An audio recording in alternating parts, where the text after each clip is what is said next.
பயங்கரமாக ஓட்டினார், அதுக்கு அவர் உரிமை இருக்குது, அவர் ஓட்டிட்டார். அதோட நிறுத்த வேண்டியது தானே. இதுக்கு நீ போய் கால் பண்ணனோடனே அப்புறம் முடியாது சார் அப்படி இப்படின்னாரு. நான் ஹர்ட் ஆகிட்டேன், ரொம்ப படத்தை வந்து ரொம்ப கேவலமாக பேசிட்டாச்சு. ரொம்ப பாதிக்கப்பட்டது நான் தான் போய் எம்டிக்கு பதில் சொல்லணும்.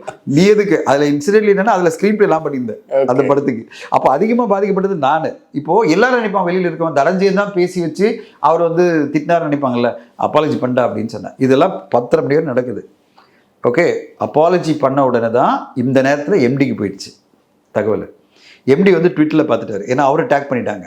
அவர் வந்து அவர் தூங்க மாட்டார். அவர் உடனே எனக்கு கால் பண்ணுறாரு, நான் இந்த சொல்ல சார் சால்வ் பண்ணிட்டு இருக்கேன், இருக்கு சார் கொஞ்சம் கொடுங்க சார் அப்படின்னா. எனக்கு என்ன பண்ணியோ தெரியாது, இந்த மேட்டர் நீ சால்வ் பண்ணுறேன் அப்படின்னாரு.